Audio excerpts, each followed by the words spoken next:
Hey everybody, today I'm going to be continuing my quest trying to find finishes that will leave white oak looking as natural as possible. It's no surprise white oak has become incredibly popular in home design, in furniture, and everybody just wants it to look natural. Now, I did a video, probably a year or two ago now, probably a couple years, where I tested some readily available finishes. I tested some not so easily attainable finishes.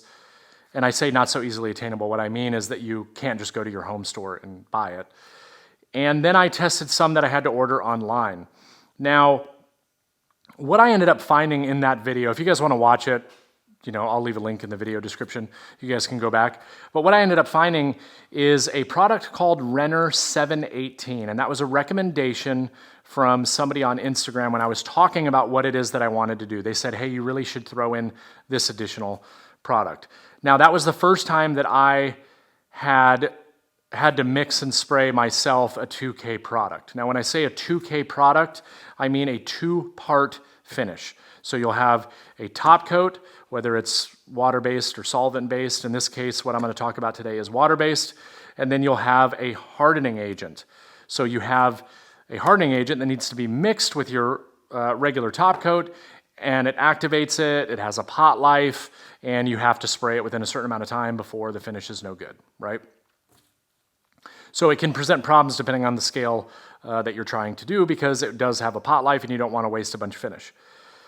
Well, that product, Renner 718, when I sprayed it on the test piece, I honestly didn't even think that finish went on it. Like, that's how realistic it looks.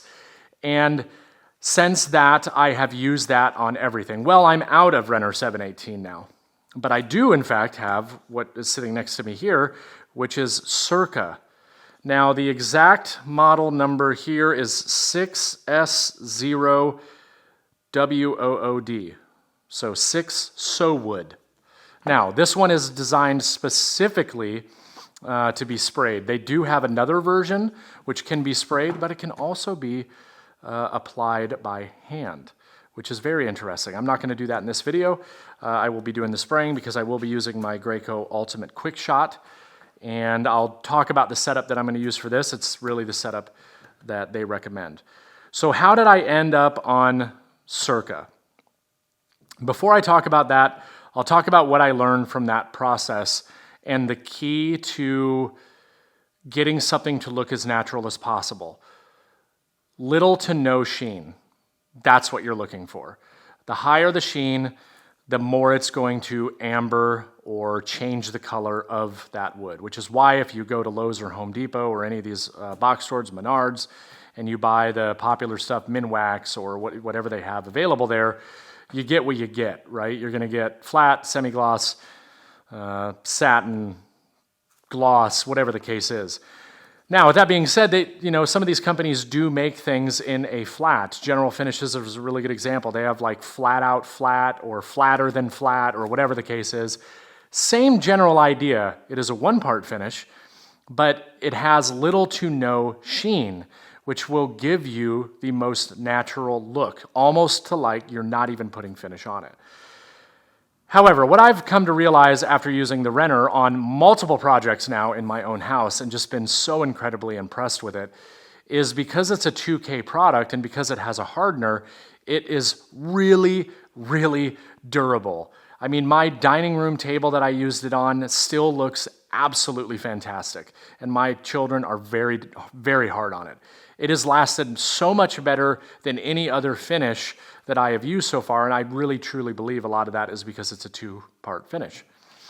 So I learned a lot from doing that video, and the purpose of this is to share that with you and hopefully give you another example or another finish that will give you these results. The other big reason why I'm doing this video is I cannot tell you how many times I have seen influencers and just people in general trying to create some sort of concoction in terms of a stain that they have to apply beforehand and then apply the finish that they want to use, which is going to change the color, but the stain negated that, right? Now, I understand it, you might do that if you're trying to get a semi-gloss or a certain sheen. But if you're trying to achieve just a natural white oak look, let's get rid of the stain or the dyes or all these things that you have to do and just use a finish that will allow you to do that. And so that's kind of the purpose of the previous video that I did and this video.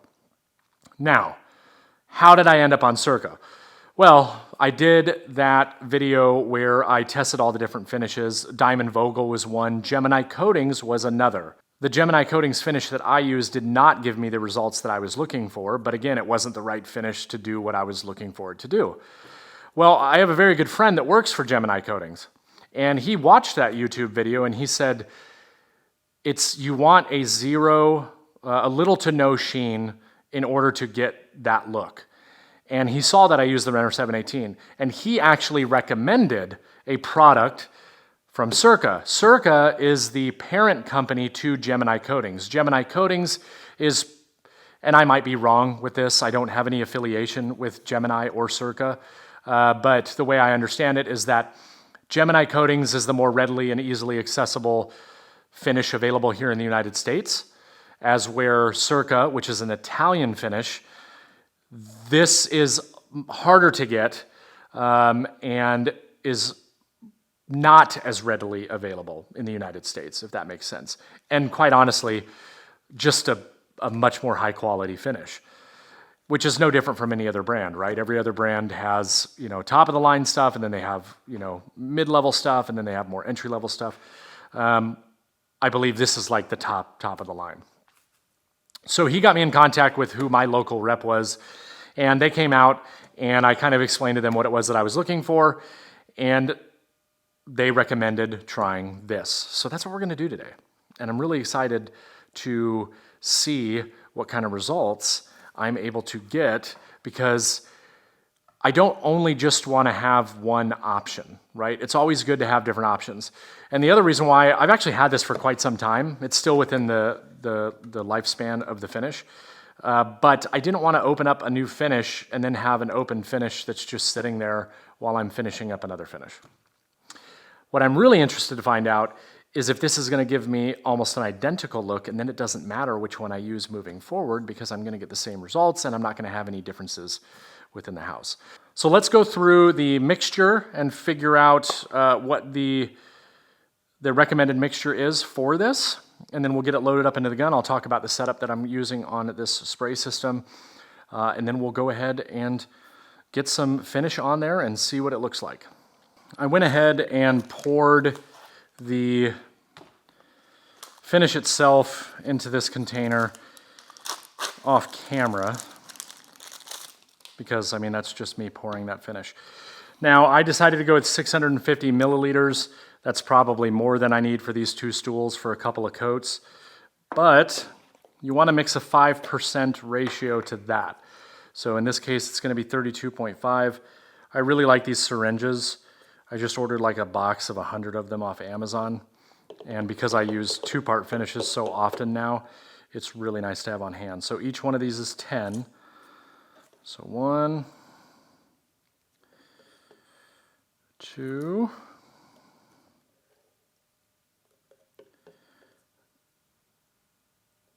and on the third one, I just maxed it out because that will give me just about what I need. I might take like one more. Put it in there. This can go off to the side. Because this is a two-part finish, we need to make sure we mix it.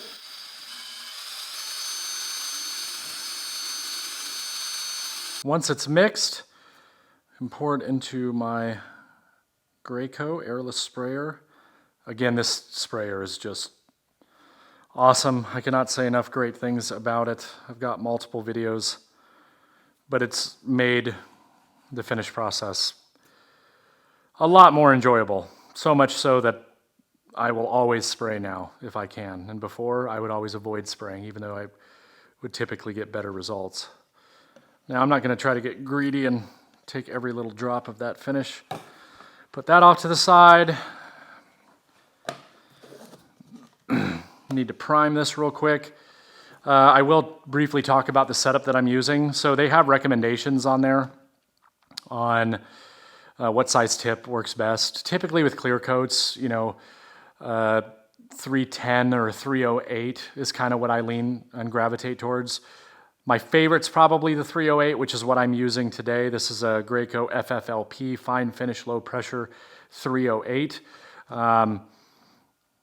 The 08 being the orifice size. Clear coats you can get away with much smaller, as where thicker paints you need to go up a little bit. I think a good all around is like a 310 or a 312 maybe even. I really like the 312. If you're trying to put a lot of paint down, go up to the 14s, 16s, that kind of stuff. So I have videos where I talk about all that stuff. But using this, I'm going to go prime this real fast and we'll get spraying. Well, I'll put my mask on and then we'll spray. All right, ready to spray.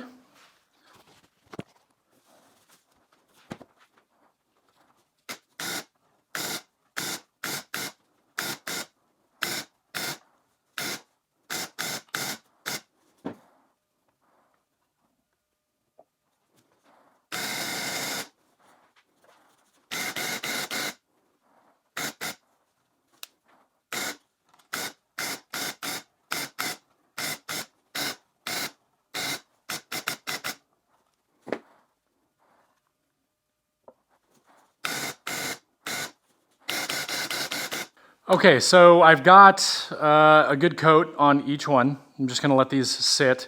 Talk about a couple of things.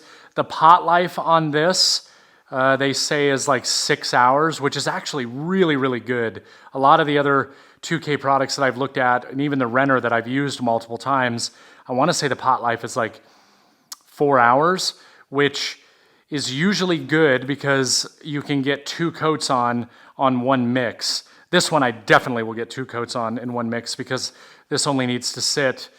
It'll be dry to the touch in, 45 minutes, 30 minutes. But it does say sand and recoat after 4 hours. 3 to 4 hours, I believe, is what it says. So I will probably wait that time or pretty close to it.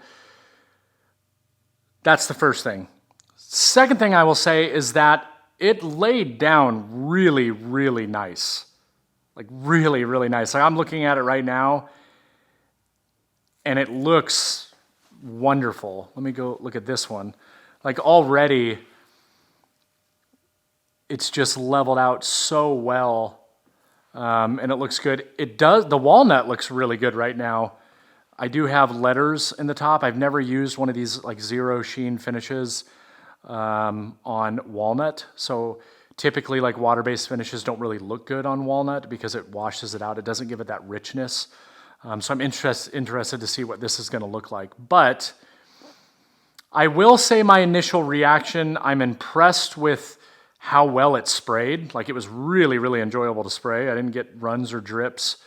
I did get a little bit in the hole that's in the middle on the front one, which is why you saw me with my finger kind of just smoothing that out. But it definitely looks darker after the initial coat versus the Renner 718.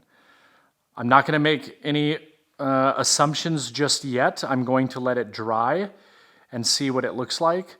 But for some reason, I do feel like with the Renner, the instantaneous color change to a darker color isn't there as much. Like it changes a little bit, but it's not like, wow, that really darkened it up. So we'll see. As it dries, it could lighten up, and I can already see some of it flash drying, which is pretty impressive. So we shall see.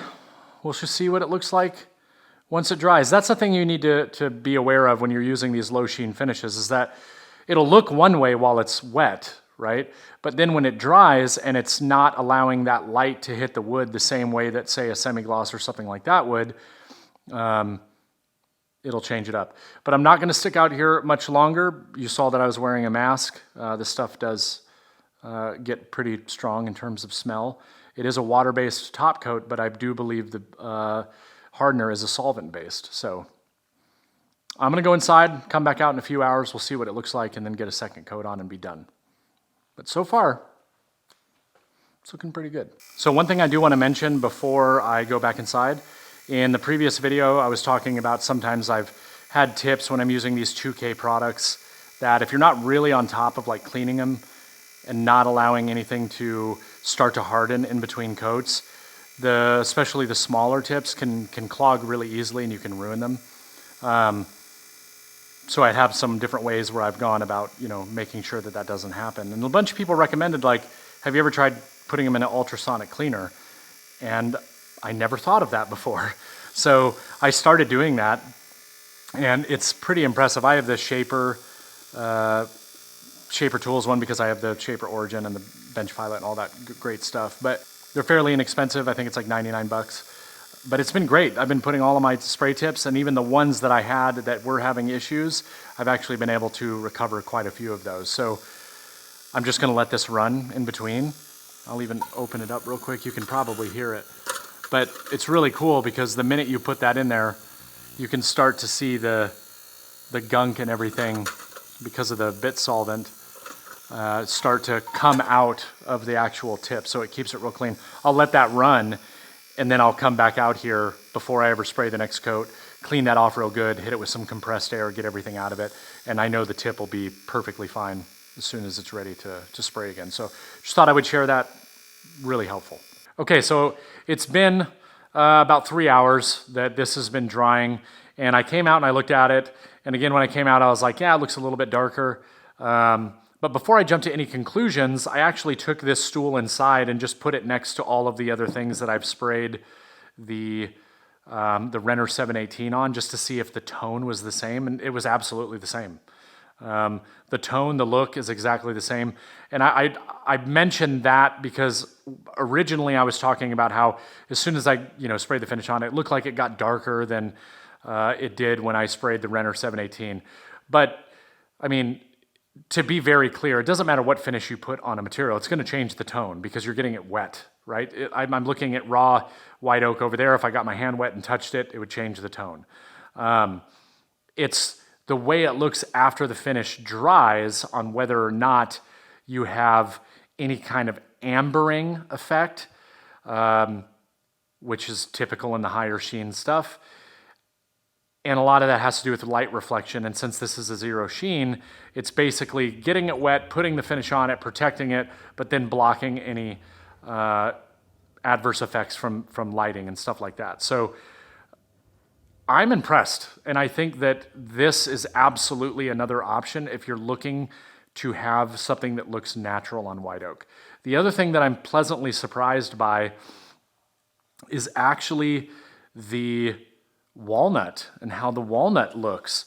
Before I had mentioned water-based finishes can tend to give walnut a milky look.